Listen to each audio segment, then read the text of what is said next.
Compañeros y compañeras, en este momento queremos dar paso a la conferencia del agente del Estado venezolano ante la Corte Internacional de Justicia, el profesor, historiador, embajador Samuel Moncada, que nos presentará imperialismo, monroísmo y la cuestión de la Guayana Esequiba. Muchas gracias, profesor.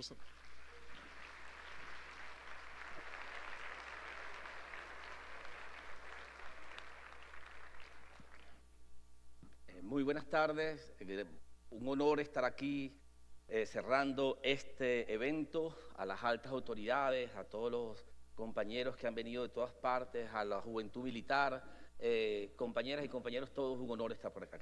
Vamos a tratar de aprovechar el tiempo lo más rápido posible. Yo sé que todos estamos ocupados y que tengo además mucho material que entregarles hoy, ¿no?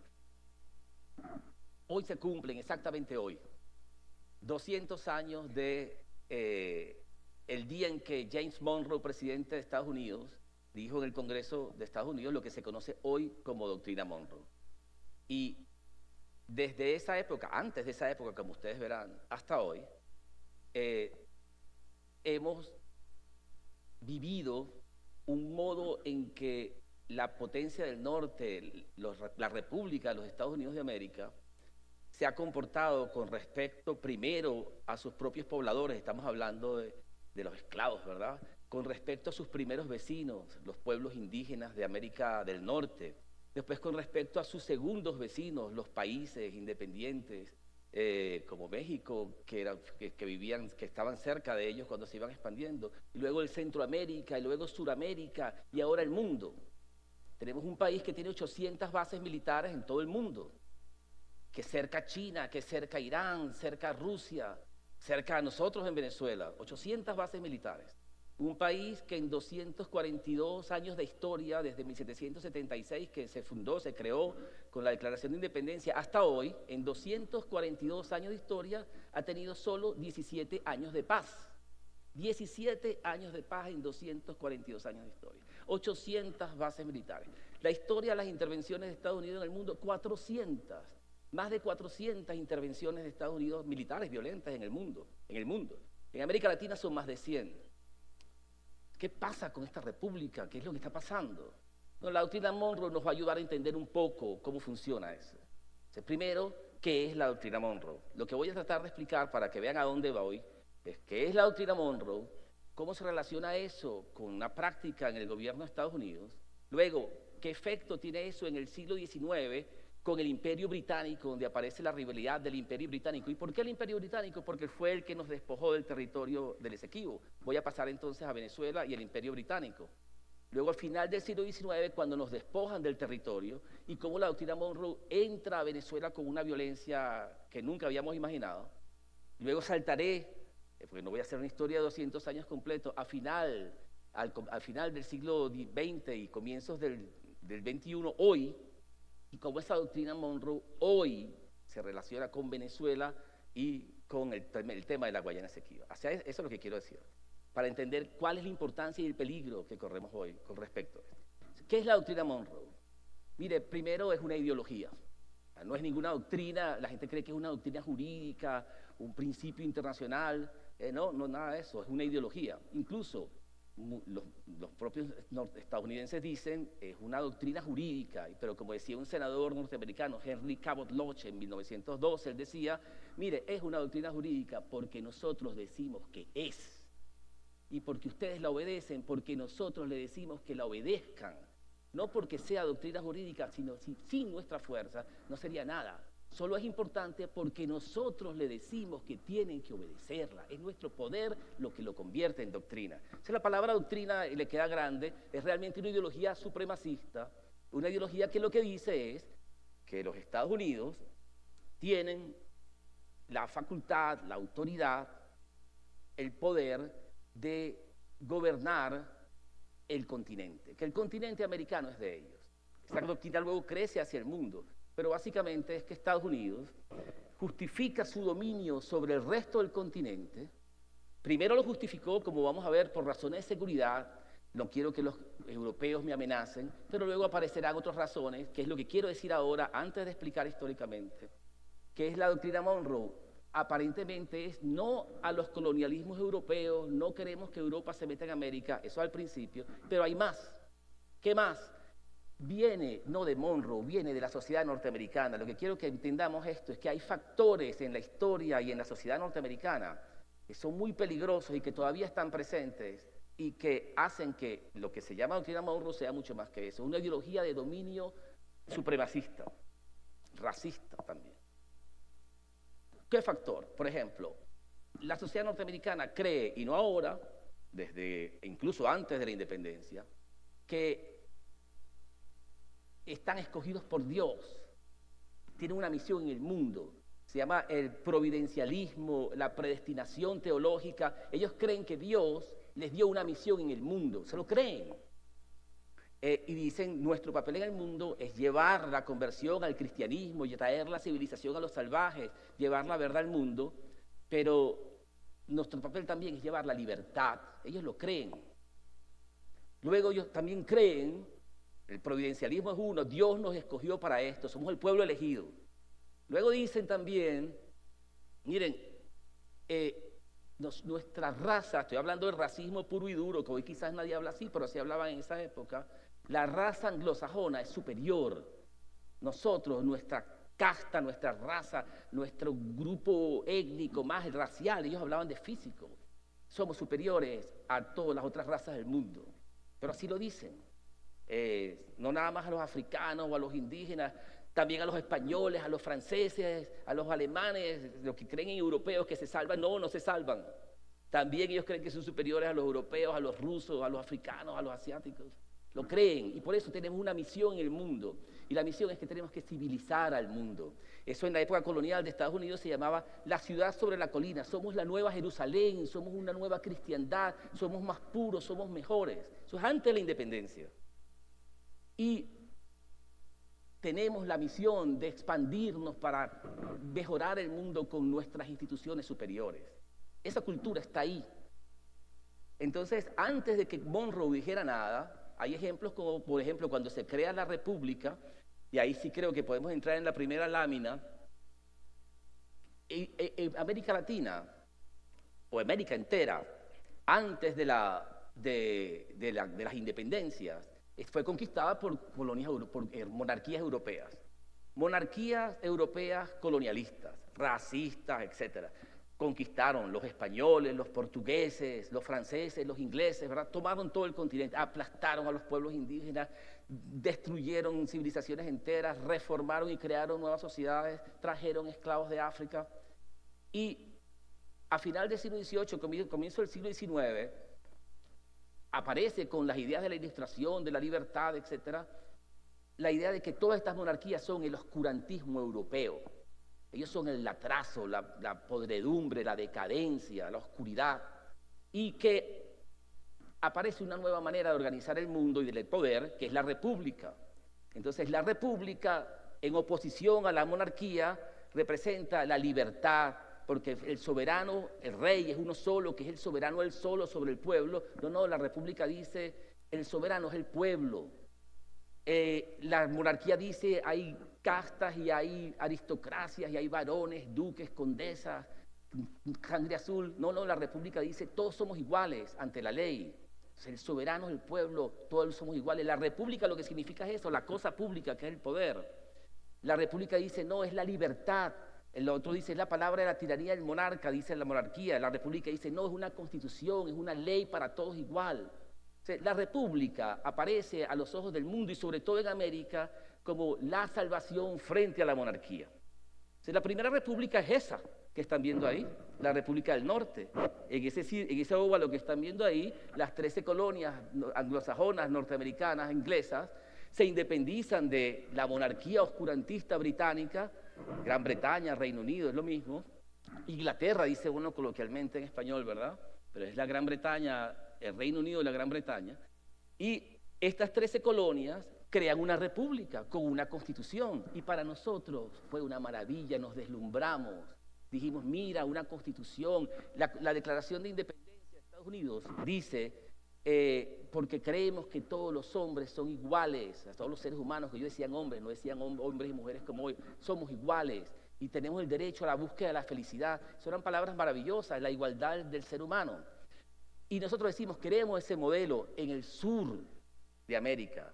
Las colonias españolas, las colonias portuguesas, sobre todo las españolas primeras. Queremos una república, queremos igualdad, soberanía, libertad, ¿verdad?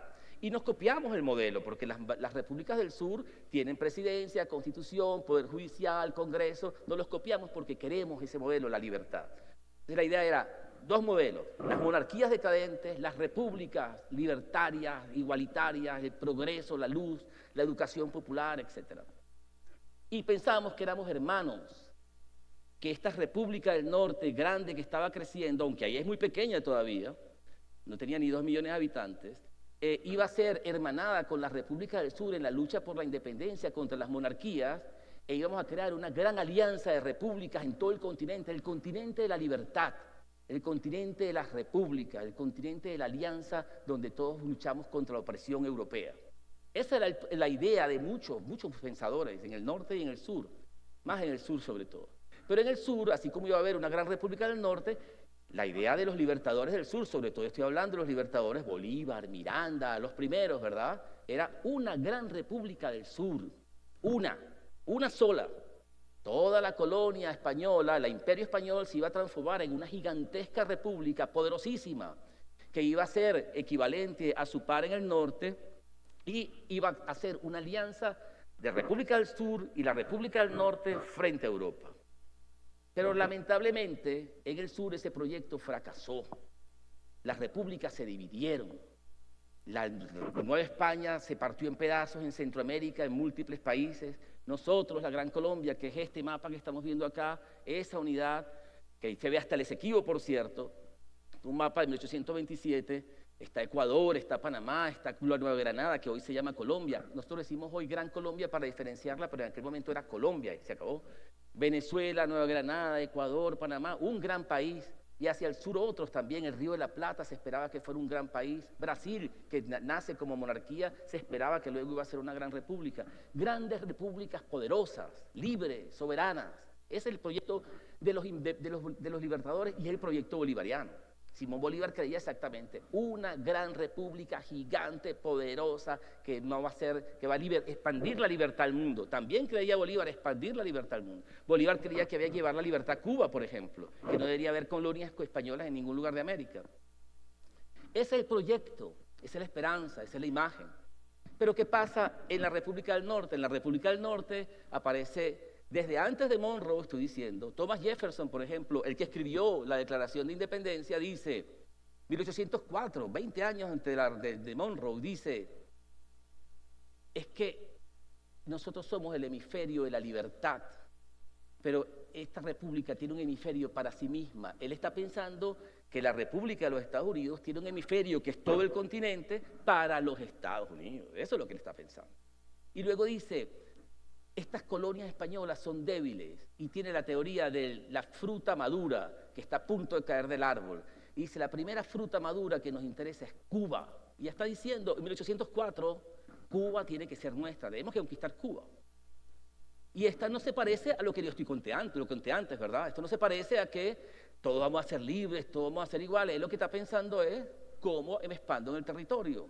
Y la república, si ven en el primer mapa, en el mapa anterior, esa orilla en la costa atlántica se va expandiendo luego hacia todo el continente, compra territorio a Francia, compra territorio a España y colinda luego con México.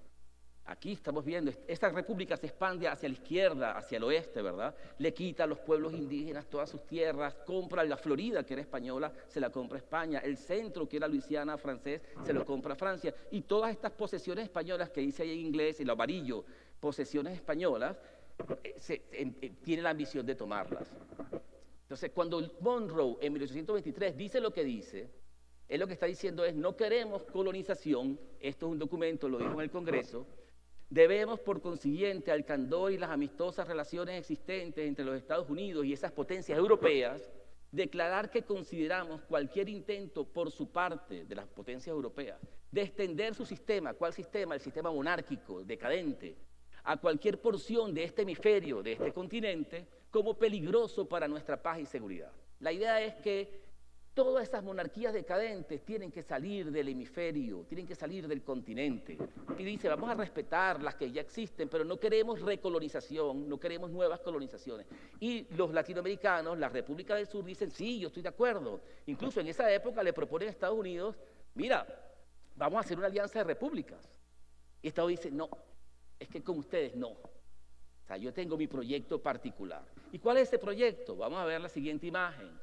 El proyecto particular de la República de Estados Unidos no es el bolivariano, no es expandir la libertad. Las tropas venezolanas llegaron hasta Perú y se devolvieron y dejaron a Perú libre.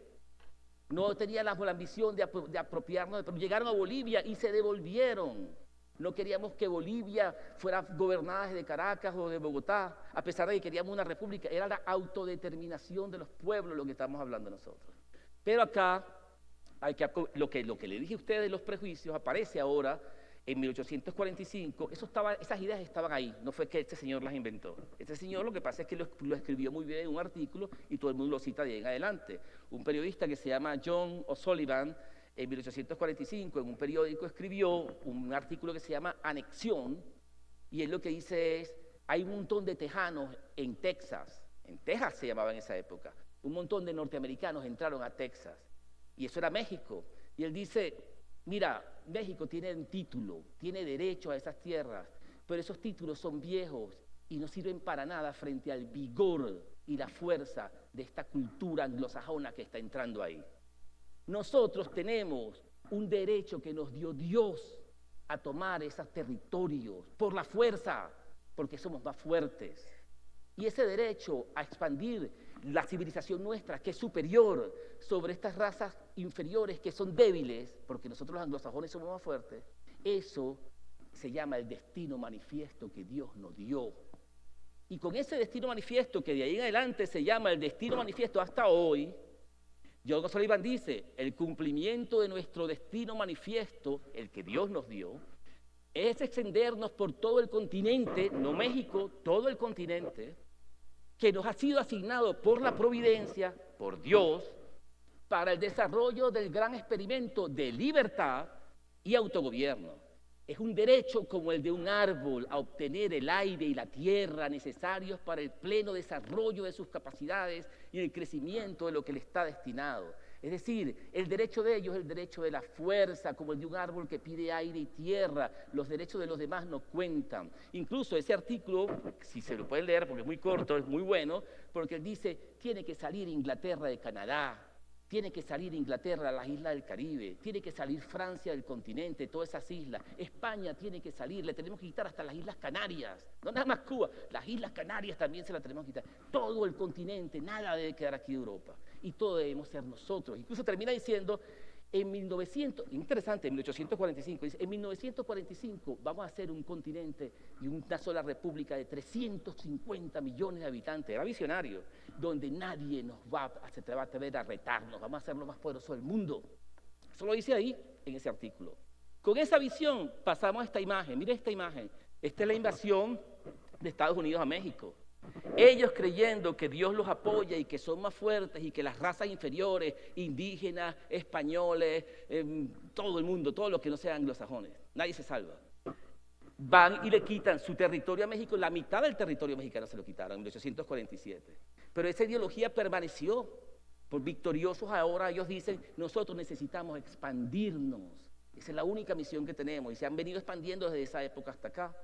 Nada más por un detalle, porque está el ministro amigo Denis Moncada, en 1856-57, un americano del sur, estadounidense del sur, William Walker, esclavista, el sur era esclavista totalmente en el de Estados Unidos, invade Nicaragua y declara que ese Estado nuevo, él se declara presidente de Nicaragua. Y dice que impone la esclavitud en Nicaragua y dice, esto ahora yo soy el presidente. Pero es un loco, ¿verdad? Que después los nicaragüenses y los centroamericanos se unieron y lo derrotaron. Pero cuando él hace eso, el gobierno de Estados Unidos desde Washington lo reconoció, que es lo que me importa a mí en este detalle. Es decir, reconoció a un esclavista aventurero que invadió Nicaragua, se declaró presidente e impuso la esclavitud. Ese es el destino manifiesto. Y eso es la doctrina Monroe, porque lo interesante es que la doctrina Monroe nos dice a nosotros, como ellos, que todo lo que ellos hagan es en nombre de la libertad. mire, yo te estoy invadiendo un territorio porque un presidente que se llama Andrew Jackson en los años 30 del siglo XIX decía, el Estados Unidos es un proyecto de expansión permanente del área de la libertad. Nosotros estamos expandiendo libertad con nuestras instituciones de autogobierno que son superiores a la de estos latinos, estos europeos monárquicos, estos latinos débiles que se dividieron, porque ellos lo que dicen es, las repúblicas del sur son un fracaso porque se dividieron, nosotros unidos crecemos. Eso es lo que dicen. En la siguiente lámina, lo que estamos viendo es que la doctrina Monroe no es ya defensiva, ¿verdad?, contra los europeos, no es para proteger a los americanos del sur, era para crecer ellos. Ahora sí entramos en Venezuela, eso era la doctrina Monroe, pero vamos a ver cómo se aplica ahora en el resto, en el caso de Venezuela, que es donde nos queremos concentrar. Esta es Venezuela, Venezuela ahora débil, separada de la Gran Colombia que les mostré antes, ¿verdad? Esta es Venezuela, llega otra vez hasta el Esequibo, aquí allá había una penetración británica, estamos hablando de 1840, en ese punto blanco que se ve acá. Y Venezuela débil, que pasó por una guerra de independencia donde perdió la mitad del territorio, se destruyó la economía agrícola, la economía ganadera, los puertos son un desastre, los caminos están descuidados, país débil. Venezuela cree que Estados Unidos son sus amigos y les propone, mira, vamos a hacer una alianza. Pero lo peor, los venezolanos de esa época, en 1840, creen que Gran Bretaña, que es el imperio más poderoso del mundo, son sus amigos. Y dicen que queremos las mejores relaciones con ustedes porque los británicos también nos apoyaron a nosotros en la guerra de independencia, la Legión Británica, ¿verdad? Que peleó en Carabobo, que peleó en todos lados, nos ayudaron en la lucha por la libertad. O sea, los venezolanos creen que los británicos están para ayudarlos a ser libres, lo creen. Incluso héroes, lo voy a decir, héroes que nosotros todavía hoy glorificamos en nuestra historia nacional, como el general Oliari, que fue asistente, edecán del Libertador. Edecán significa ayudante de campo, edecán, el asistente personal del Libertador, el edecán del Libertador, que con nosotros tenía escuelas y todo con su nombre, se convirtieron luego en diplomáticos del Imperio Británico. ¿Y qué es lo que hacen este señor Oliari y el otro Wilson, que también fue decán del Libertador? Empiezan a decir cómo le quitamos a Venezuela las bocas del Orinoco. ¿Y cómo le quitamos la Guayana Esequiba? Es más, ¿cómo le quitamos el oriente? ¿Cómo le quitamos hasta el Caroní? Todo el oriente venezolano empiezan a planear cómo se lo quitan. ¿Por qué las bocas del Orinoco? Porque las bocas del Orinoco en esa época, todavía hoy la verdad, siguen siendo, en el Imperio Español había 12 llaves, se llaman las llaves del imperio, eran lugares clave, que si el que controlara eso, controlaba enormes extensiones del imperio. Una llave del imperio, por ejemplo, es entre Bahamas y Florida, porque ahí van los barcos de regreso a Europa. Otra llave del imperio entre Yucatán y Cuba, porque ahí también era el paso hacia Centroamérica y el virreinato de Nueva España. Otra llave del imperio, el Río de la Plata. Esta era una de las llaves del imperio, las bocas del Orinoco, porque ahí, en esa época no había caminos, las autopistas eran los ríos, el Orinoco era una entrada hasta incluso Bogotá, y uno podía controlando nada más las bocas del Orinoco, se podía controlar el comercio del norte de Centroamérica. Esa era la ambición al principio, luego encuentran oro y cambia de asunto, pero aquí los británicos dicen queremos eso, y como Venezuela es débil, esa es la lección, está desunida, está en guerras civiles, no se puede defender, aprovecha. Hay un presidente, el presidente Cleveland, que en uno de sus escritos dice que la naturaleza del colonialismo y de los países fuertes es que cuando encuentran un país débil, no nada más que lo atacan y lo destruyen, sino que mientras más débil, más duro le dan, porque es más fácil. Entonces no esperen compasión, no esperen generosidad, no esperen derechos humanos, no esperen respeto, nada de eso existe, porque el fuerte se come al débil, eso es lo que ellos piensan, desde esa época. La siguiente lámina, y lo que yo trato de hacer con estas láminas es que ustedes vean que todo lo que yo digo no es una opinión mía. Todo lo que yo digo lo estoy sacando de investigaciones de archivo, de documentos. Cada cosa que diga voy a tratar de poner el documento y sé que lo fastidio, pero es el modo de que ustedes vean que estoy fundado en una investigación real y no en mi opinión, que me senté en mi casa a pensar anoche. Este es un libro que se llama La Estrategia Imperial Británica en la Guayana Esequiba y esto es una cita de un gobernador británico de Guyana Británica ahora que se convirtió en nuestro vecino, y él dice, mira, aquí le dije el plan, ¿verdad? Vamos a llevarnos todo el oriente de Venezuela. Dice, hay 3 maneras. En esa cita lo dice. Una primera manera es, nosotros hacemos tratos con los pueblos indígenas. Y le decimos a los pueblos indígenas que vamos a liberarlos de los venezolanos y ellos van a tratar con nosotros, le compramos ese territorio a los pueblos indígenas. Una manera de seccionar, desmembrar Venezuela. Otra, decía, Venezuela, un país pobre, endeudado por la guerra, no puede pagarnos, son mala paga, ¿verdad? Entonces, como nos deben 5 millones de libras y no pueden pagarnos con esos bonos y nos están haciendo trampa que no nos pagan, vamos a decirle, te cambio la Guayana entera, no la Guayana Esequiba, la Guayana entera hasta Ciudad Bolívar hoy, por los 5 millones de libras, porque tú no lo puedes pagar. Entonces, es otra segunda propuesta. Quitémosle el territorio por esa deuda. Ese es el gran problema de las deudas que esclavizan a los países todavía hoy. Y la tercera propuesta era, esta es muy interesante, préstele atención porque se va a repetir. Yo lo que estoy tratando de identificar es qué constantes encuentro yo desde el siglo XIX hasta hoy, a las 12 del mediodía, que me permitan entender cómo funciona la doctrina Monroe y el imperialismo en general, ¿verdad? Una constante es, tercero, diseñar una estrategia conducente a la anexión del área en cuestión, procedimiento que no causaría inconveniente. ¿Por qué? Porque los habitantes de la Guayana venezolana, por lo menos aquellos que tienen algo que perder, es decir, que tienen bastante riqueza, esa gente poseen tal sentimiento de disgusto e insatisfacción en los momentos actuales que recibirían gustosos cualquier bandera que les proporcionara un gobierno estable, como la Gran Bretaña, y les garantizase la propiedad y la vida. Es decir, van a clamar por una invasión británica. Seccionamos el país porque hay sectores de la población que quieren la invasión, que quieren separarse del resto del país y que quieren que nosotros los protejamos. Las agentes locales siempre están ahí. Ustedes verán la constante. El imperialismo no funciona si no hay agentes locales. Si hay un país unido, indivisible, sin fracturas, muy difícil. Pero si hay agentes locales que están diciéndole, por favor, vengan, yo los ayudo, yo los guío, como ellos siempre dicen que encuentran, los verán. Otro dato importante, la siguiente lámina. Aquí está, ahora, esta es una lámina que lo dice, pero aquí está, Venezuela está detrás, está el inglés de este lado, está el norteamericano de este lado. El imperio norteamericano era débil todavía estaba conquistando el continente norteamericano, no había salido todavía de ahí, y todavía no se podía enfrentar al imperio británico, no eran suficientemente fuertes. Pero los americanos veían la estrategia inglesa, sabían lo que estaban haciendo los ingleses y se quedaban callados. Una prueba, aquí está el diplomático norteamericano, estadounidense en Caracas y en Ciudad Bolívar, en el sur, en Guayana, contando a su país en Washington la estrategia británica. Y dice así, mira, hay un problema entre la Guayana británica y Venezuela. Ese problema terminará seguramente con la posesión por parte del gobierno británico de la mayor porción de esa provincia. Es decir, se la van a llevar, dice ya el americano. Y cuidado si no toda ella.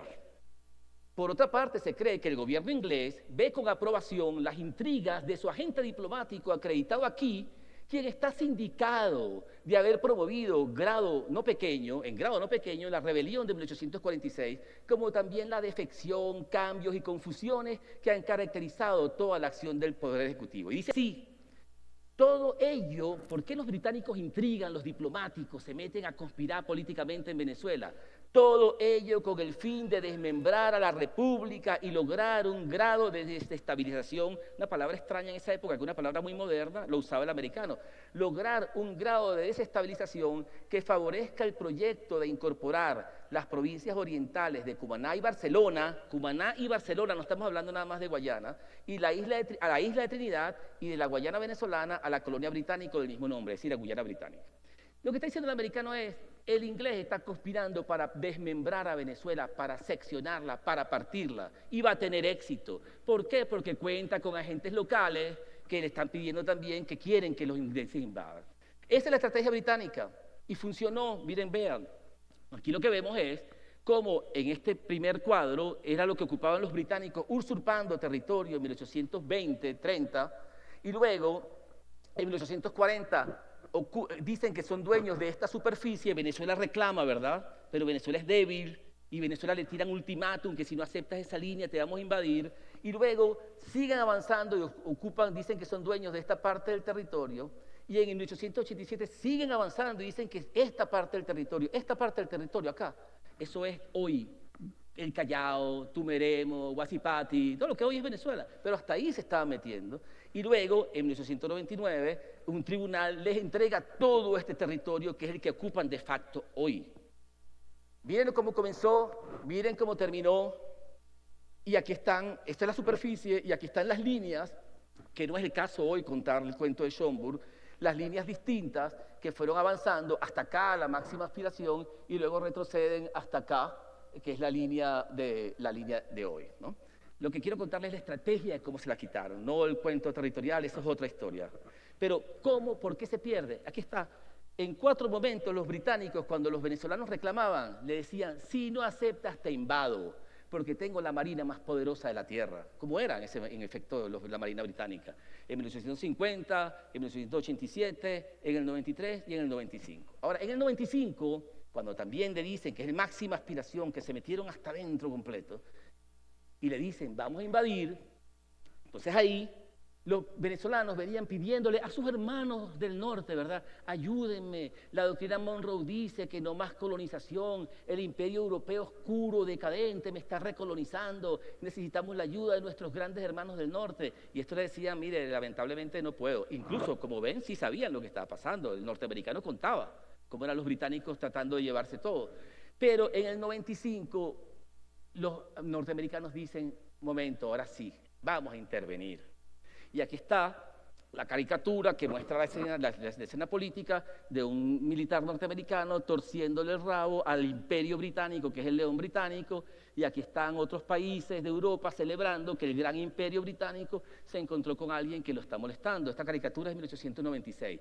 Ese es el momento en que Estados Unidos crece con tanto poder dentro de su continente, del continente norteamericano, que se siente con suficiente fuerza para decirle al mundo y a los británicos, no más.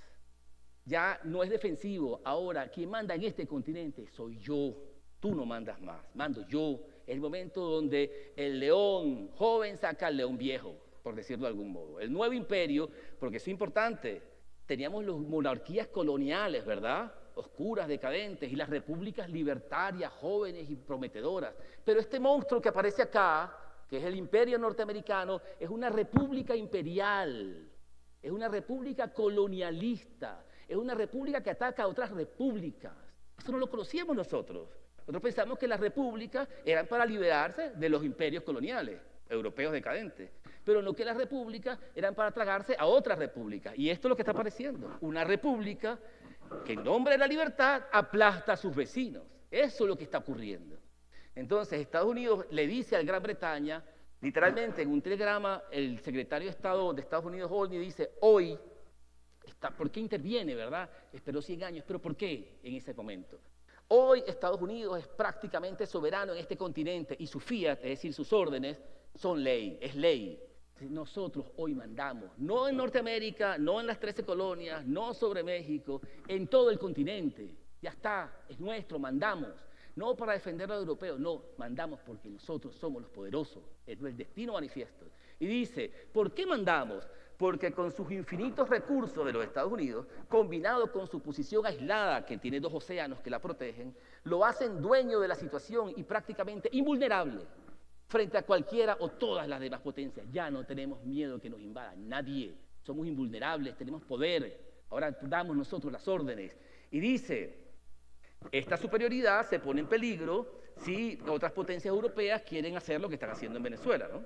Y dice y lo peor es dice que no es inconcebible que eso ocurra porque ustedes lo están haciendo en África. Ahora se libra por África. Los europeos estaban destajando África, la estaban cortando en pedazos. Brutal. Desde 1875, en la conferencia de Berlín, los europeos se reparten grandes pedazos de África. Y querían hacerlo también en Sudamérica, ciertamente. Entonces lo que dice el nuevo poder del norte, América es mía. África es de ustedes, pero América es mía. Y los británicos, que eran en ese momento el imperio todavía más poderoso del mundo, ya no en América, pero sí en todo el mundo, tenía un primer ministro que se llamaba Salisbury, que fue el que nos despojó precisamente del territorio Esequibo, que él tenía una teoría que es la misma de los americanos, pero ahora para el mundo, que decía, un discurso del año 98 que dice, hay imperios vivientes, vigorosos, y hay imperios agonizantes. El mundo es de los imperios vivientes, Los agonizantes están condenados a ser absorbidos y a ser subordinados de los fuertes. ¿Quiénes son los fuertes según Salisbury? 3 imperios en el mundo nada más. Los ingleses, los alemanes y Estados Unidos. Son los únicos ingleses, los imperios poderosos. ¿Cuáles son los imperios débiles? Portugal, España, Francia, Italia, hombres enfermos de Europa. Los hombres enfermos de Europa deben morir y ponerse a servicio de los hombres vigorosos de Europa. Así lo dice. Y por eso tenemos que quitarle el imperio a esto. ¿Quién piensa igual? Estados Unidos. Y por eso Estados Unidos le dice, tú te vas de acá, pero además vamos a hacer un acuerdo general. Yo ahora voy a sustituir, ya fíjense, no es que no quiero colonias europeas, yo los voy a sustituir. Entonces, España tiene que salir de Cuba, España tiene que salir de Puerto Rico, se las quito. ¿Y por qué? ¿Cuál es el derecho para que Estados Unidos le quite a Cuba o a Puerto Rico a España? El derecho de la fuerza, el derecho de la conquista, porque me da la gana y tengo el poder, tengo los cañones. El imperio español, en los cañones del imperio español, hay una frase que dice mucho, que decía ultima ratio regnum en latín. ¿Y qué es lo que dice eso en latín y en español? Dice la última razón del rey. El rey discute, negocia, habla, pero cuando se acaba la discusión, la última razón del rey son los cañones. Y se acabó. Acá igual. Entonces, ¿qué es lo que hace Estados Unidos? Obliga a Gran Bretaña a que abandone la fuerza y que vaya a un arbitraje. Y negocian esos términos de arbitraje. Aquí está una caricatura exactamente sobre esa ocasión. El arreglo amigable sobre Venezuela, aquí está el americano, ahí está el británico, y este es el arreglo, el tratado de 1897. Este tratado lo que dijo fue, los británicos dicen, mira, yo acepto la doctrina Monroe, porque los británicos no aceptaban la doctrina Monroe, decían que eso es un invento de estos americanos, eso no está escrito en ningún lado, ¿quién puede creer eso? Pero los americanos le dicen, si tú no aceptas lo que te digo, vamos a la guerra. Y los británicos retroceden y dicen, yo no quiero guerra con ustedes porque tengo guerra con Alemania, tengo guerra en África, tengo guerra en China, yo mejor transo con ustedes. Y ahora sí reconozco la doctrina Monroe, pero a cambio de eso, ustedes no me pueden sacar de lo que yo le quité a Venezuela. Lo que le quité a Venezuela es intocable porque me van a hacer perder cara como imperio. No me van a respetar en Canadá, no me van a respetar en Sudáfrica, no me van a respetar en India, si se enteran que yo cedo ante las presiones. Y los Estados Unidos, dentro de un paquete, dicen, sí, en ese arbitraje Venezuela pierde, tú te quedas con lo que se queda, pero gana la doctrina Monroe. Eso es lo que fue lo que pasó en 1897 en ese tratado. Y además Estados Unidos le dice, te aviso que voy por España, y que voy por Cuba, y que voy por Puerto Rico, y voy por Filipinas. Y ellos le dicen, no nos vamos a meter. Es más, te aviso que quiero Panamá, se lo dice ya en el 97. Vamos a quitarle Panamá a Colombia porque yo quiero el canal. Esa es la doctrina Monroe. Fíjense que ahora está apropiándose de territorios de colonia, es una república colonialista, pero lo hace en nombre de la libertad, porque sus instituciones son superiores. Seguimos. Este tratado del 97, esto es muy importante porque este es el diplomático, el embajador de Estados Unidos en Caracas, en 1898, Loomis, Francis Loomis, le escribe una carta cuando están invadiendo España, cuando están invadiendo Cuba y Puerto Rico, y le escribe una carta a Washington y le dice, no voy a citar toda la carta, pero cuento la primera parte donde dice, mira, sí, tenemos que quitarle Puerto Rico y por el derecho de la fuerza, y tenemos que hacer a Cuba eternamente dependiente, son 3 niveles, tenemos que quitarle a Puerto Rico para siempre nuestra colonia, a Cuba eternamente dependiente comercialmente como lo hacen los ingleses con China, y Venezuela tenemos que americanizarla, eso es lo que queremos. O sea, este país es débil, nosotros tenemos que tomarlo. Y aquí está la cita, mire lo que pensaba el embajador norteamericano que en nombre de la libertad nos estaba protegiendo, ¿verdad? Que digas que vamos a proteger a Venezuela y los británicos, y los venezolanos lo creían. Pero internamente, miren lo que escribía. Creo que nuestro destino es controlar más o menos directamente la mayoría de los países latinoamericanos. Es posible lograr predominio comercial en ellos de la misma manera que Inglaterra lo hace en China. Es decir, ¿cómo? Le prestamos dinero y administramos sus ingresos. Tengo la deuda como elemento esclavizador. Tengo un plan mediante el cual podemos dominar absolutamente el comercio de Venezuela. Y el presidente de Venezuela se ha visto obligado por la fuerza de los acontecimientos con Gran Bretaña a adoptarlo. Él quiere americanizar este país y prácticamente destruir aquí la influencia europea y el comercio europeo. Presidente Andrade de Venezuela en ese momento creía que eliminando la influencia europea y americanizándonos íbamos a ser libres, porque ese es el país de la libertad, ¿verdad? La república que nos llena de luz, la democracia. Él creía eso, un traidor, ingenuo. Y hay gente que lo cree hoy, y ahí está él creyéndolo el presidente. ¿Qué pasó? La siguiente lámina. Que con este arreglo que nosotros nos conocíamos, nos montaron este tribunal, 2 ingleses, jueces, con sus abogados ingleses, 2 americanos en nombre de Venezuela, con sus abogados americanos en nombre de Venezuela, y nunca hubo un venezolano. No les voy a contar el juicio porque es muy largo, pero todo el juicio lleno de trampas. Un ruso, que era el 5º juez, y en 5 días, después de escuchar por 3 meses los argumentos, decidieron lo que estaba decidido en el 97, que esa tierra era británica. Se la quitaron. Y Venezuela, en ese momento, 3 de octubre de 1899, fecha infame en la historia de Venezuela, ¿dónde está el presidente Andrade, el americanizador? Está huyendo porque viene otro caudillo, el general Castro, que está en Valencia, y va a Caracas en las guerras civiles nuestras, que tuvimos más de 50 guerras civiles en el siglo XIX, y el hombre lo que está es huyendo. ¿Y a dónde quiere huir nuestro presidente Andrade? A Estados Unidos, que lo proteja. Entonces, todos saben que Venezuela no tiene cómo defenderse de este despojo. Se lo quitaron, y Venezuela, por canibalismo, es decir, que se comen entre ellos, por divisiones, por los agentes locales, por traiciones, por destrucción interna, tiene capacidad de defender lo suyo. Y ahí está, este tribunal fue el que hizo el famoso laudo, que todo el mundo va a decir, el laudo del 99, ¿qué es eso el laudo del 99? Esto, el laudo es una decisión de un tribunal, lo que se llama una sentencia es un laudo. Como un tribunal arbitral, el laudo de París de 1899, que todavía rechazamos hoy, fue el que nos despojó con estos americanos que se acordaron con estos británicos, 2 imperios, depredando a Venezuela. ¿Eso fue lo que pasó? Seguimos. ¿Qué le quitaron a Venezuela? Este territorio. Esto es un mapa británico muy importante, un mapa británico de 1895, de 4 años antes que no los quitaran, y miren, lo que aquí se ve en amarillo, oro en inglés, oro, oro, oro, oro, oro. ¿Cuál era el motor de los británicos en ese momento? El oro. Dice, no vamos a devolver ningún lugar que tenga oro, no lo vamos a devolver. Y diseñaron las reglas para eso. Pero lo que quiero que vean es que el territorio de la Guayana Esequiba, hoy, en aquel momento, los británicos lo querían, ya no nada más por las bocas del Orinoco, que los americanos le dijeron, no te la vamos a entregar porque la queremos nosotros, y por eso se quedaron del lado venezolano. No por Venezuela, sino porque los americanos la querían, y el oro te lo dejamos en tus manos. A cambio de eso, yo me llevo Panamá, Puerto Rico, Cuba, lo que ya conté. Este barco muy importante, un crucero, el Detroit, un crucero de 1895-98, estaba, ¿dónde estaba este crucero? El 3 de octubre de 1899, estaba en La Guaira, aquí abajo en La Guaira, porque los norteamericanos mandaron barcos de guerra a Caracas y a La Guaira en precaución de que si ese gobierno rechazaba el laudo, ellos iban a disciplinar a Venezuela. Y le mandaron amenaza militar, o sea, las 4 amenazas militares que les conté, ahí está el crucero Detroit. Ténganlo en la memoria porque luego van a ver algo interesante. Seguimos. Cerrando esta parte que vamos a pasar a la siguiente. El laudo arbitral de París fue impuesto a Venezuela en un momento de máxima debilidad. Un ejemplo es que el día en que fue anunciado el laudo, barcos de guerra como el que le enseñé, norteamericanos y británicos se anunciaron sin invitación, porque Venezuela no los llamó, a los puertos venezolanos.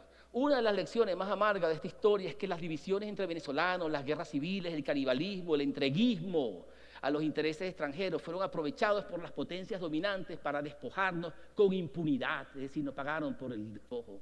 En los años siguientes, el laudo de París, ahora viene lo que le voy a contar, porque como dicen en las propagandas cuando le quieren vender algo, ¿te parece que está barato? No, hay más. No, ¿le parece que esto es doloroso? No, hay más. Vean lo que viene ahora, que es terrible. En los años siguientes, el laudo de París, compañías estadounidenses, francesas y alemanas financiaron un movimiento insurreccional para derrocar al presidente Castro, el que tumbó Andrade. A los pocos meses, el Reino Unido, Alemania e Italia bloquearon los puertos venezolanos con barcos de guerra y bombardearon las aduanas, bombardearon los cuarteles venezolanos, atacaron el fortín de San Carlos en Maracaibo, y dieron 10 barcos de guerra venezolanos, acabaron con la marina venezolana, la arrastraron, se la llevaron por delante, desaparecieron la marina venezolana. ¿Ustedes sabían eso? No lo los cuentan, ¿verdad? Viene el siguiente, ¿qué pasó con Castro? Y aquí va, esto es un ejemplo de cómo se quedaron. Un momento, si pueden devolver un momento, porque la imagen es buena. Cuando repartieron el territorio, con esto se quedó Venezuela, con esto se quedó Gran Bretaña. Así fue el despojo. Seguimos, ahora sí. Esta es una imagen de cómo fue el imperio, la República Colonial Imperialista, la República Imperial de Estados Unidos, cómo creció en el siglo XIX, no estoy tocando ni siquiera el siglo XX. Un bebé en la independencia, un niño todavía joven en el 23, esta es la época más o menos de la doctrina Monroe, pero ya cerca de la guerra civil, ya es un hombre poderoso, ya había conquistado México. En el 98 es un poder industrial en el norte, y en el 99 es tan poderoso que toda Europa le ruega su amistad, porque manda en el continente. Y todavía no hemos entrado ni siquiera al siglo XX, pero esta es la República Imperial que ya no es amiga de las repúblicas del sur. Ahora sí, la siguiente. En 1902, una compañía norteamericana, New York and Bermuda Company, que producía asfalto,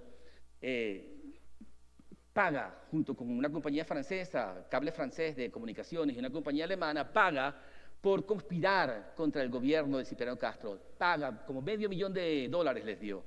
Y los hombres más ricos de Venezuela, que son estos, este es el general Matos, el que está en el medio, el banquero, el hombre más rico de Venezuela, la aristocracia venezolana que odiaba a Castro, recoge el dinero extranjero y le monta una insurrección militar. Se alzan. Y esa es la guerra más grande de Venezuela, 20.000 muertos, nada más hubo en 2 años, ejércitos de 14, 15.000 hombres se enfrentaron ahí.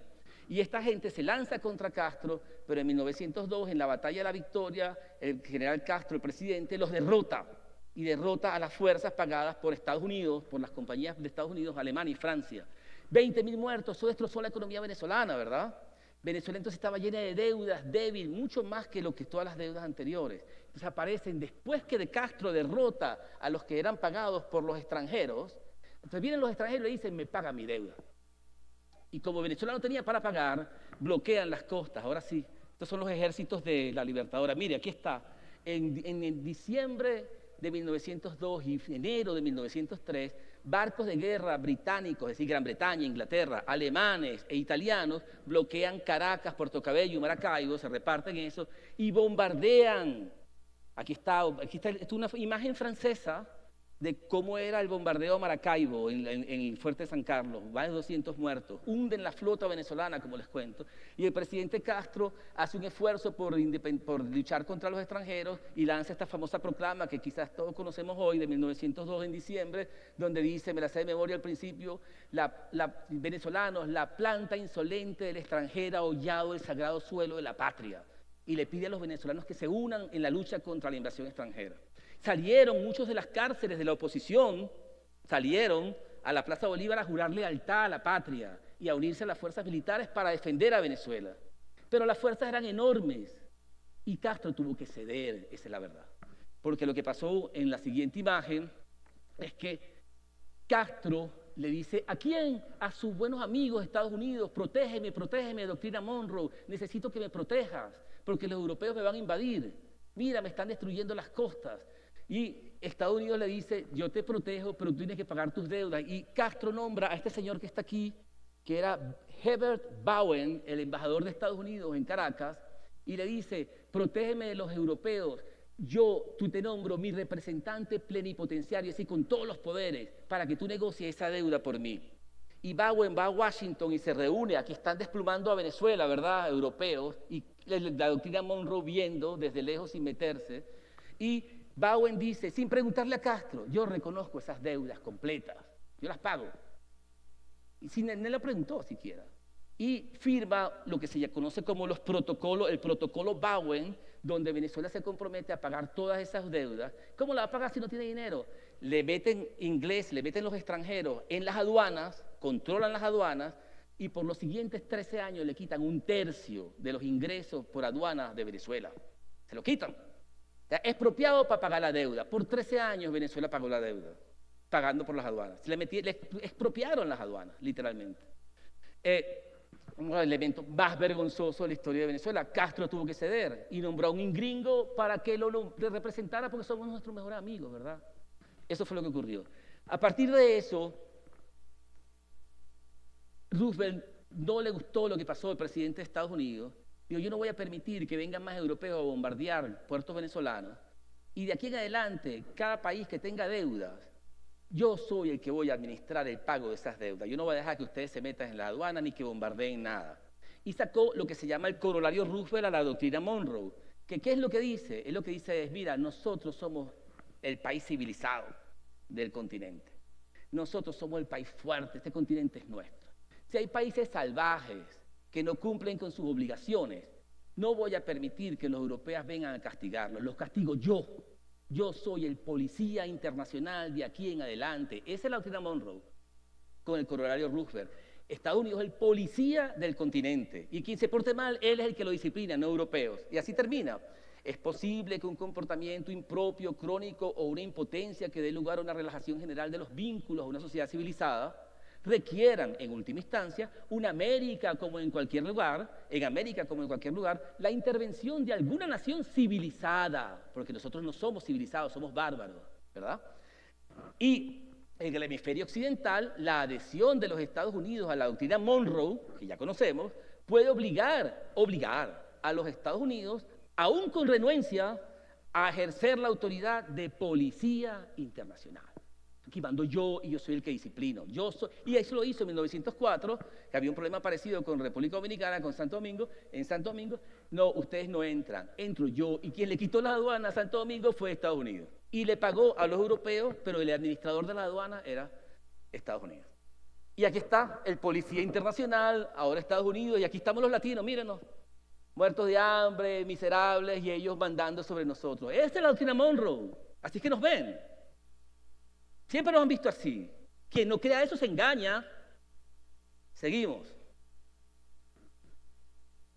La compañía New York and Bermúdez Company, que armó la conspiración contra Castro en 1902 y que fracasó después de 20.000 muertos, ¿verdad? Una compañía privada extranjera paga, con el apoyo del embajador de Estados Unidos en Caracas, paga una conspiración, 20.000 muertos. El presidente Castro en 1905 dice: tú tienes que pagar compensación por los daños que le provocaste a Venezuela. Le mete una demanda a la compañía en Caracas.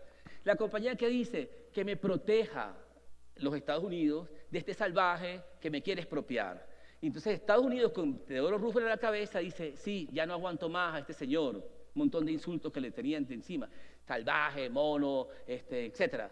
Y hay caricaturas de eso, además, se llenaron los periódicos, todos los medios internacionales, la gran prensa internacional, se llenó de caricaturas contra Castro, que lo ponían como un mono, etcétera, ¿no? Y entonces, ¿qué es lo que hace? Esto que quizás ustedes no conocen.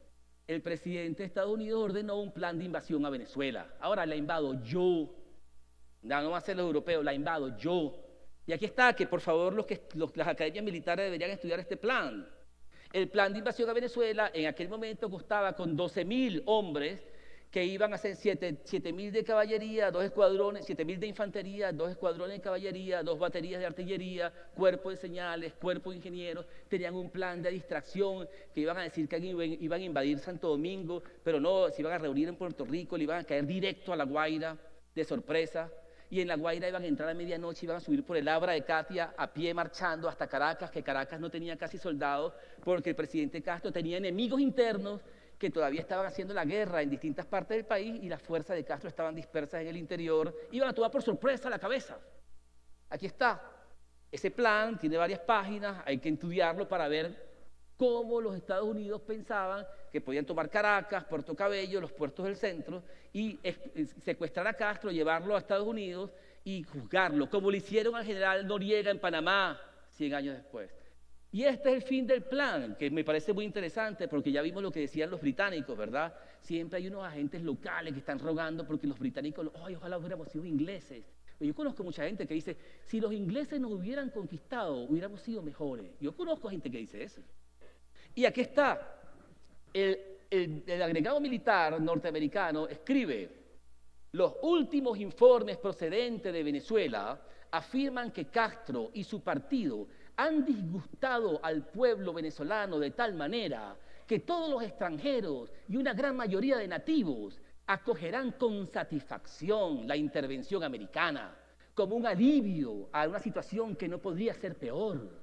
No habrá ninguna dificultad en conseguir guías, espías, etcétera, entre los habitantes que han sufrido a manos de la actual administración. Los agentes locales. Los Estados Unidos estaban contando que había un grupo interno rogando por la invasión americana que los iba a ayudar en la invasión, porque preferían la invasión a Castro. ¿Les suena eso?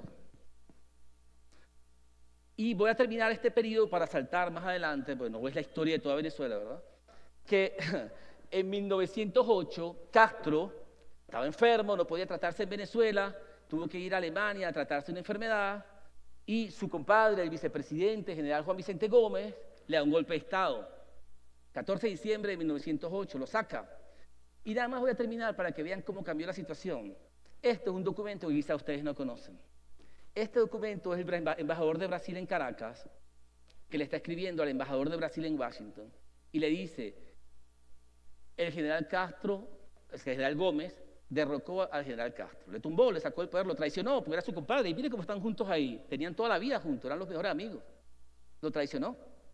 Y el general Gómez, que es el que está a la derecha, le dice a su ministro de Relaciones Exteriores, esa misma noche, escribe a Washington y dile que mande barcos militares norteamericanos a los puertos venezolanos porque necesitamos protección. Es decir, yo siempre supe, quizá ustedes no, pero yo siempre supe que los americanos mandaron barcos a La Guaira, a Puerto Cabello, para defender el golpe de Gómez. Lo que nunca supe es que quien pidió los barcos fue Gómez. Gómez dio el golpe pidiendo a los americanos, protéjame que voy a tumbar a Castro. Y le dice aquí, estoy dispuesto a arreglar todos los problemas internacionales, por favor, protéjame. Te pago las deudas, te pago todo, te entrego todo. Y de ahí en adelante, en 1909, al año siguiente, se entregan las primeras concesiones de petróleo, aparece la economía petrolera venezolana, que hasta ese momento existía nada más en nivel local, no internacional. Las primeras concesiones extranjeras se entregan en 1909 y Gómez le entrega ¿a quién las concesiones petroleras? Al Reino Unido de la Gran Bretaña, a los británicos y a Estados Unidos, que dominan la economía venezolana por los siguientes 100 años. Corto ahí, salto al siguiente tema. Gran Bretaña se debilita en el siglo XX. Era un poder, el gran poder en 1890-99, pero en el siglo XX la Primera Guerra Mundial le hace mucho daño y la Segunda Guerra Mundial más. Estados Unidos era deudor de Gran Bretaña antes de la Primera Guerra Mundial, después es acreedor, más bien Gran Bretaña le dé dinero, ahora Estados Unidos es más poderoso que Gran Bretaña. Y un ejemplo de eso es que en 1917, cuando están en plena guerra mundial, Primera Guerra Mundial, los ingleses están tan débiles que creen que pueden perder sus colonias, y una de las cosas que proponen es transferirle la Guayana británica, es decir, nuestra Guayana Esequiba, ¿a quién? A los Estados Unidos. Los ingleses dicen, mira, no podemos con esto. Ya sabemos que nosotros no mandamos en América. ¿Y qué mejor? ¿A quién le devolvemos eso? Debieron haber pensado, si hubiera sido justicia, si el mundo fuera justo, debieron haber pensado, se lo devolvemos a Venezuela, que se lo quitamos. No, se lo devolvemos aquí está, propuesta de transferencia de la Guayana británica a los Estados Unidos de América en 1917. Esto es un documento de los archivos británicos. Y luego en la Segunda Guerra Mundial, los ingleses aún más débiles porque los nazis estaban a punto de tomar Londres en 1940, por lo menos parecía que era así, que necesitan armas y no tienen suficiente, y los Estados Unidos dicen, te voy a dar las armas, le dieron un montón de destructores, pero te doy las armas a cambio de ¿qué? De que yo monte bases militares de Estados Unidos en las posesiones británicas en el Caribe. Y aquí está ese documento. Le dice, Gran Bretaña permite que los Estados Unidos adquieran el derecho a rentar bases aéreas y navales en distintos lugares de Canadá hasta las Bahamas, Trinidad, Santa Lucía, Antigua y la Guayana británica que está aquí. Es decir, los Estados Unidos ocupan militarmente las antiguas posesiones británicas porque los británicos ya no pueden defenderlas. Ahora es el siglo de Estados Unidos. Ese es el gran cambio que ocurrió aquí en la Primera y la Segunda Guerra Mundial. Ahora Estados Unidos manda. Seguimos. Aparece la institucionalidad del nuevo poder. Ahora Estados Unidos manda en todo el continente y crea su institucionalidad. Un tratado militar, que es el TIAR, Tratado Interamericano de Asistencia Recíproca, y una organización política latinoamericana, que es la OEA, Organización de Estados Americanos, en el año 47, en el año 48. Ahora Estados Unidos manda, las dos en Washington, este es Río de Janeiro, pero este es en Washington, todavía la OEA funciona en Washington, y que es lo que se le llamó luego el Ministerio de las Colonias. Estados Unidos trata a estos países de América Latina como sus colonias. Es la institucionalidad para garantizar la dominación de Estados Unidos en América Latina. Seguimos. En 1949 crea la OTAN. ya no es nada más América, ya no es nada más la doctrina Monroe del continente, ahora es el mundo y en especial de Europa. ¿Y contra quién están creadas estas tres instituciones? La OEA, la ALTIAR y la OTAN. Contra el bloque soviético. Ahora creen ellos que el enemigo ya no son las monarquías europeas ahora piden ayuda a Estados Unidos. No, el enemigo ahora es el bloque soviético, la Unión Soviética, que después de la Segunda Guerra Mundial, de la derrota a los nazis, es el otro gran poder del mundo. Dos grandes bloques, el bloque soviético y el bloque comandado por Estados Unidos. Seguimos. En los años 50 aparecen los primeros movimientos de independencia en lo que era el territorio que nos quitaron, en la Guyana Británica, que no duró inmediatamente, pasaron 13 años de independencia. Este es uno de los líderes de la independencia de Guyana, que fue aplastado por Gran Bretaña, hasta que en el año 64 le permiten elecciones, pero Venezuela ya vio, Gran Bretaña se quiere deshacer de este problema, ya no quiere, se llama el proceso de descolonización en el mundo, no quiere tratar con nosotros y quiere entregarle este territorio a un nuevo país que va a decir, nosotros somos la víctima porque nosotros no tenemos nada que ver con ese problema entre Gran Bretaña y Venezuela, que es lo que dice hoy la Guyana. Es que nosotros no tenemos nada que ver con eso, pero es que a nosotros nos robó fue Gran Bretaña con la que queríamos tratar eso. Por eso, en el año 62, el canciller del gobierno venezolano en ese momento, en la Asamblea General de las Naciones Unidas, Barco Falcón Briceño, dicta un discurso donde dice, echa todo el cuento que casi que el que le estoy echando yo hoy aquí, y dice, por eso nosotros no reconocemos el laudo de 1899. Y le decimos a la Gran Bretaña que tenemos que renegociar ese robo que ustedes nos hicieron, porque ustedes se quieren deshacer del problema creando un nuevo país en esa colonia que nos quitaron. Vamos a discutirlo. Y pasan 4 años de discusión y se llega a este tratado que se llama el Acuerdo de Ginebra del año 66, donde dice Gran Bretaña, la colonia británica que luego va a ser independiente, y Venezuela, que existe una controversia territorial que tiene que resolverse de un modo amigable, práctico, mutuamente aceptable, pero lo firman y lo reconocen. Pero ese fue el modo en que usó Gran Bretaña, los británicos, de salir corriendo. Dice, ya aquí me quité este problema encima, que lo agarre Estados Unidos. Eso fue lo que pasó. Seguimos. En los años 90 llega un tipo de bolivarianismo distinto al de los últimos 150 años, que es un bolivarianismo revolucionario. Ya no es el Bolívar conservador, el Bolívar tradicional, con el que vamos a Washington y le damos las gracias a Estados Unidos por habernos ayudado, sino un Bolívar que dice, momento, nosotros queremos las repúblicas independientes, soberanas, con derechos iguales, con una constitución. Es el bolivarianismo revolucionario que llega en los años final del 99, comienzo del siglo XXI, a Venezuela. Esto no es aceptable para el monroísmo. De hecho, convierten a Venezuela en su enemigo y empiezan todos los conflictos que no voy a contar aquí, el golpe de Estado contra el presidente Chávez, todas las agresiones, no la voy a contar aquí porque no es parte del proceso, pero sí quiero que sepan que ocurrió. Seguimos. ¿Cuándo arranca el problema? Esto sí es nuevo, por favor le pongan atención a esto, aquí hay algunas novedades, aquí hay algunas noticias. Nosotros hemos encontrado documentos, que se los voy a mostrar luego, que el problema arranca en el 2015. ¿Por qué? Porque en el 2015 ocurren varias cosas. Primero, presidente Obama, que había dicho formalmente que él no quería la doctrina Monroe, no, eso es cosa del pasado, yo la ignoro, la rechazo. Él, en marzo del 2015, emite una orden ejecutiva, un decreto donde dice Venezuela es una amenaza inusual y extraordinaria. O sea, imagínense, convierte a Venezuela en un enemigo porque ahora el país que es el más poderoso del mundo, Venezuela es una amenaza. ¿Qué pasó? ¿Por qué? ¿De dónde salió esto? No salió de la nada. Es el monroísmo en acción. Era la primera señal que ahora dice Estados Unidos, me estoy dando permiso para defender mi seguridad nacional de atacar a este país que lo estoy declarando mi enemigo. Pero apenas 2 meses después, ExxonMobil ya había descubierto petróleo en el mar, en Guyana, pero lo anuncia en el 2015 y dice, mira, aquí hay petróleo. Ellos saben que son aguas no delimitadas, ellos lo saben, porque Venezuela se lo había dicho 15 años antes y ellos no habían entrado por eso.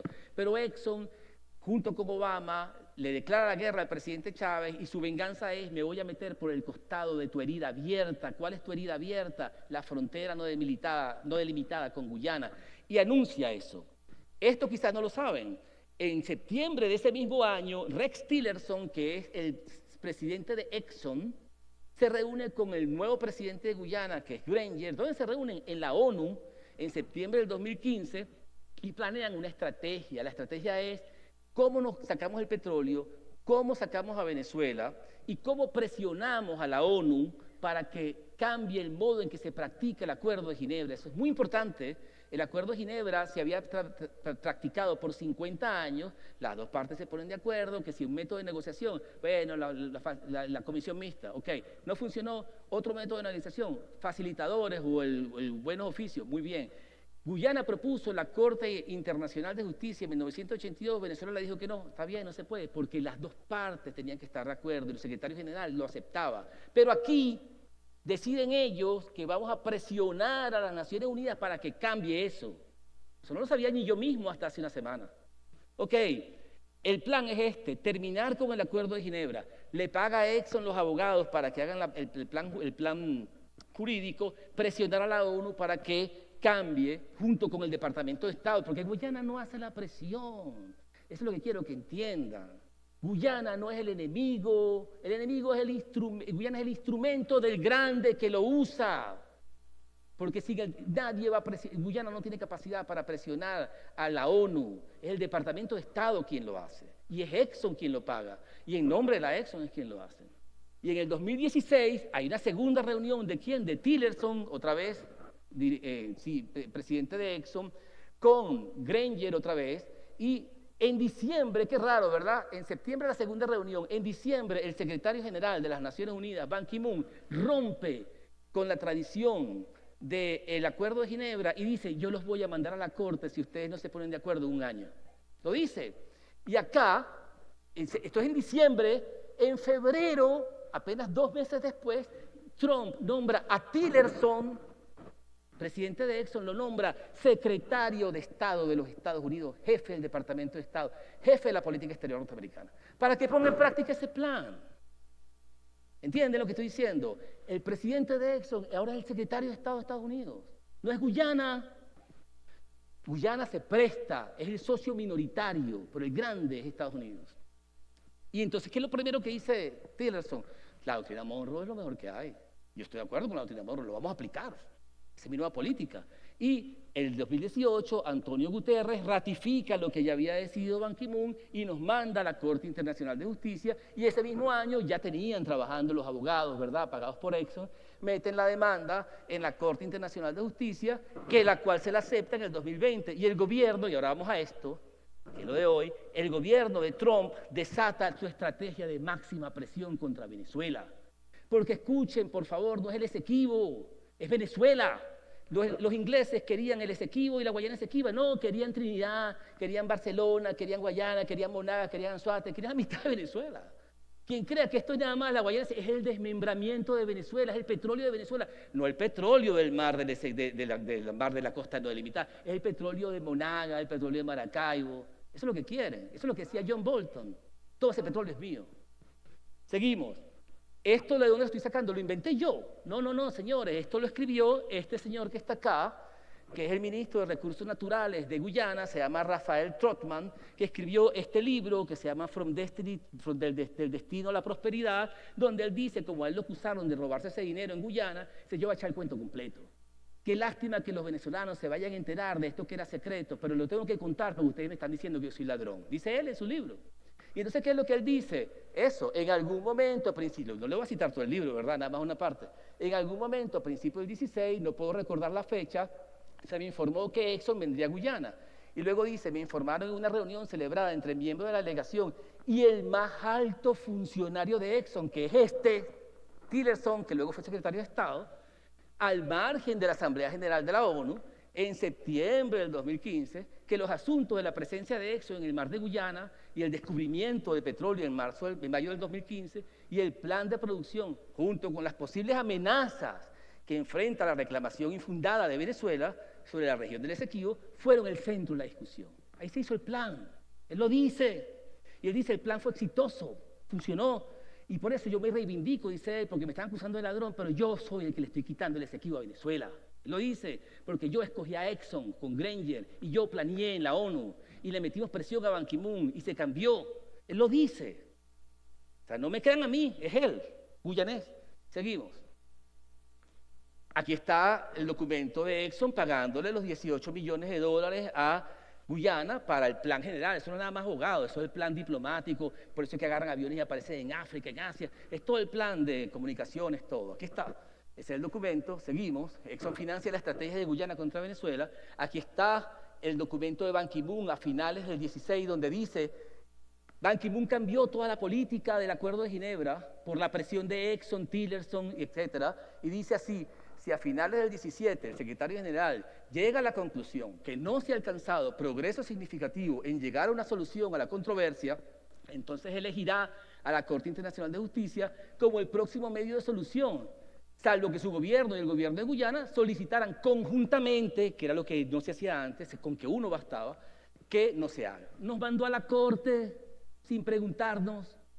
Eso lo hizo Ban Ki-moon. ¿Tú sabes qué pasó? 15 de diciembre del 16. El 31 de diciembre del 16 ya Ban Ki-moon no es secretario general. Él sabía que se iba. 2 semanas antes de irse nos tiró la puerta en la cara y se fue corriendo.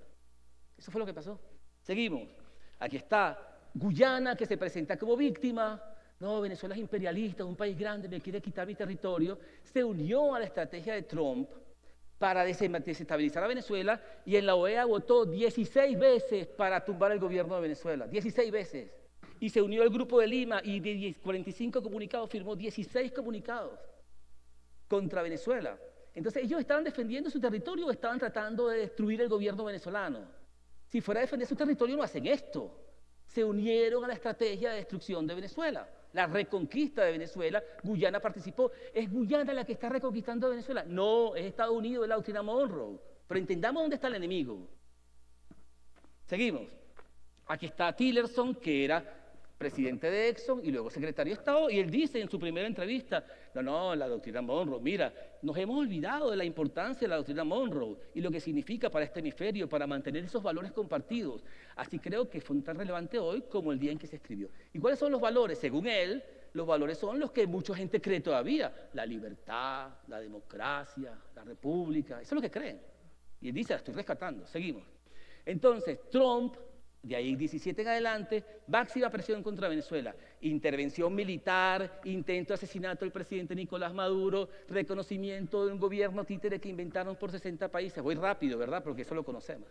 Intento de penetración militar desde Colombia, golpe de Estado fallido en abril del 19. La OEA, el secretario general de la OEA, dice que hay que invadir a Venezuela. Almagro lo dijo. El TIAR, que era para defendernos de la Unión Soviética, ahora dicen que es para invadir a Venezuela.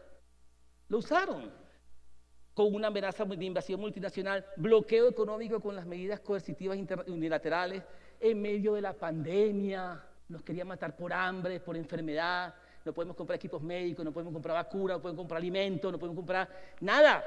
Nos querían matar de hambre, como Palestina. Bloqueo con la pandemia y la invasión de unos mercenarios de Colombia. Cruel el imperio, cruel. Eso lo hicieron. Aquí está un venezolano, agente local, diciendo el 3 de febrero del 20, aquí en esta reunión lo dice Bolton y Esper en 2 libros norteamericanos, un agente, miembro del Consejo de Seguridad Nacional uno y el otro, consejero de Seguridad Nacional y el otro, ministro de Defensa de Estados Unidos. Dicen, en esa reunión planeamos la invasión de Venezuela. Él lo dice. La invasión que se acuerdan de Roosevelt. Bueno, aquí pero en el 2020, 19-20, estaban planeando la invasión de Venezuela con venezolanos. Ahí está. Y interesante, por eso es que dije que recordaran el barco. Aquí está el crucero Detroit, que en el 3 de octubre de 1899 estaba en las costas de La Guaira amenazando a Venezuela si no cumplía con el laudo. Entonces, en febrero del 2020, aparece este barco, un destructor misilístico, donde, mire, el mar territorial, por ley de derecho del mar, tiene 12 millas. De entre costa y el mar. Hasta ahí es el mar de Venezuela. Ellos lo pusieron en la milla número 13, en Caracas, aquí en La Guaira. Pusieron un barco con misiles a 13 kilómetros de la costa que perfectamente podía llegar el misil aquí donde estoy parado. Le pusieron el misil aquí. Y lo interesante es que amenaza de uso de la fuerza. ¿Usted sabe cómo se llama este barco? Ya que no saben, se llama Detroit. Nos pusieron el mismo barco moderno. El Detroit en 1899, el Detroit en el 2020. Por eso es que dicen que la historia no se repite, pero la historia rima como la poesía, ¿entiendes? Y rima.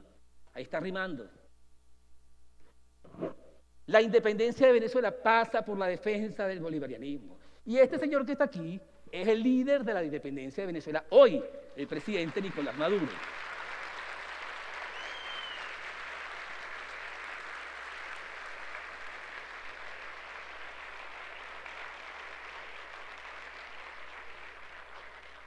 Cualquier acción que debilite nuestro gobierno y nuestra unidad favorece la fuerza del enemigo que quiere desmembrar a Venezuela. Así de sencillo. Seguimos. La doctrina Monroe hoy, ya este ni siquiera es Trump, este es Biden, dicen, le cambian el nombre, pero dicen, en todo el mundo la necesidad de liderazgo estadounidense es mayor que nunca. Estados Unidos liderará con nuestros valores, la libertad, ¿verdad? Son los líderes de la libertad. Y trabajaremos codo a codo con nuestros aliados y socios y con todos ellos que compartan nuestros intereses. No dejaremos nuestro futuro vulnerable a los caprichos de quienes no comparten nuestra visión de un mundo libre, abierto, próspero y seguro. Esa es la doctrina Monroe hoy. Pero ya ni siquiera es en América, ahora es en el mundo, es en Siria, en Irak, en Afganistán, en Libia, es mundial. Kissinger hizo lo mismo, que murió hace poco. Y la doctrina Kissinger es, nos damos el derecho a intervenir en cualquier parte del mundo donde veamos nuestra seguridad en peligro. Se llama la doctrina Kissinger. Seguimos. Y Guyana, hoy, la débil Guyana, que no tiene helicópteros, que no tiene barcos de guerra, está planteando, bueno, póngame bases militares en la Guayana Esequiba que le quitaron a Venezuela, póngame base del Comando Sur de Estados Unidos protégeme. Y Estados Unidos está como loco por meterse ahí. El enemigo, otra vez, esta es la mampara Guyana, el verdadero es el que está detrás, que quiere meterse ocupando militarmente y patrullando con barcos de guerra la zona no militar. Esto es lo que quiero que vean. Es la doctrina Monroe, no es Guyana. Seguimos. Entonces, una conclusión temprana, que ya voy a terminar, no se preocupen, es, miren, ayer y hoy, ayer se llamaba Richard Olney, que nos hizo la trampa con los británicos. Hoy se llama Rex Tillerson, secretario de Estado también. Ayer era por el oro, hoy es por el petróleo. Ayer nos llevaron al Tribunal de París, que nos tiró el laudo fraudulento. Hoy nos quieren llevar a la Corte Internacional de Justicia desde la ONU. Ayer era el Reino Unido y Estados Unidos. Hoy es Guyana y Estados Unidos. Ayer era la desestabilización. Hoy también. New York and Bermúdez Company, que montó la conspiración contra Castro, 20.000 muertos. Hoy es Exxon. Agentes locales, Manuel Antonio Matos, aquí está Guaidó y su gente. La división y guerras internas que provocaron, las que quieren provocar. Aprendamos mejor. Referéndum ratifica la independencia y soberanía integral de Venezuela. Es una victoria sobre la doctrina Monroe. Mañana yo voy a votar, porque yo voy a votar por la independencia de Venezuela.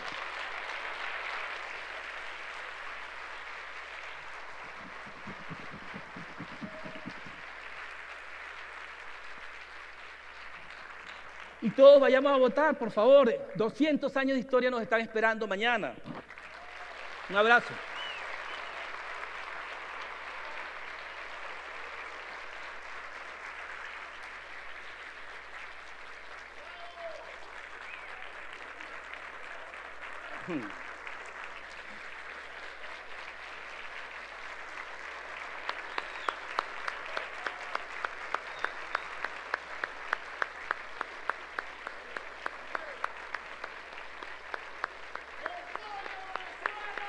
Hacen el Esequibo.